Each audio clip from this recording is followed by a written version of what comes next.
Negative thinking doesn't attack you. It waits. It slips enduring silence.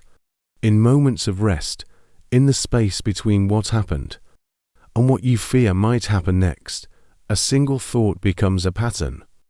A pattern becomes a habit, and before you realize it, your mind is no longer working for you. It's working against you, not because you're broken, but because you were never taught how to lead it. By the end of this video, you'll know how to stop mental spirals in real time, not by fighting thoughts, but by controlling your response to them. Everyone experiences this internal conflict, the replaying of past mistakes, the quiet fear of repeating them, the endless mental rehearsal of conversations that already ended. Every thought demands attention, and if you're honest, you've followed those thoughts more often than you realize. It feels like an unwanted guest, one that moves in without permission, takes over your inner space, and drains energy without lifting a finger. Marcus Aurelius understood this centuries ago.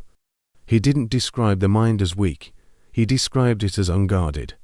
And an unguarded mind doesn't need enemies. It becomes its own battlefield. Here's a truth most people avoid. You are not disturbed by what happens to you. You are disturbed by how you interpret it. Two people are criticized, one collapses, the other adjusts. Same words, same tone, different internal response. The Stoics understood this clearly. Suffering begins the moment the mind adds judgment. The past is already over. The future exists only in imagination. Yet the mind insists on living in both, while ignoring the only moment it can actually command, right now.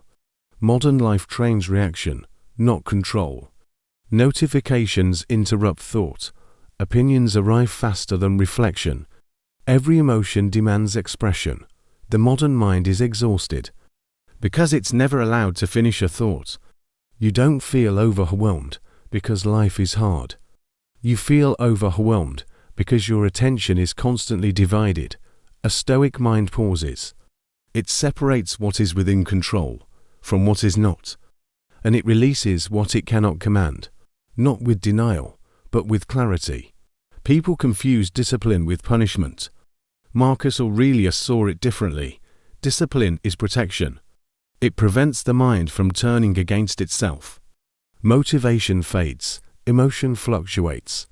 Discipline is what remains when both disappear. Calm is not weakness, restraint is not fear, it is mastery. The strongest people are not loud, they are stable. Here is a simple Stoic exercise. When a negative thought appears, pause, do nothing, observe it. Ask 3 questions. Is this thought true? Is it useful? Is it within my control? If the answer is no, release it. Use this when you're criticized, ignored, or tempted to overreact. Not with anger, not with resistance. With indifference. Over time, the mind learns discipline. The same way a muscle learns strength. Life will test you, loss will arrive, failure will happen. Stoicism does not promise comfort. It promises clarity. You don't control outcomes. You control response, and response defines character. A trained mind remains steady. Even when the world becomes unstable, your mind can be your greatest ally, or your greatest liability. The difference is training. You don't destroy negative thoughts. You outgrow them. You don't silence the mind. You lead it, master your inner world, and the outer world loses its power over you. A controlled mind is not calm by accident. It is trained, deliberately. Which thought has been controlling you the longest, and what happens if you stop obeying it?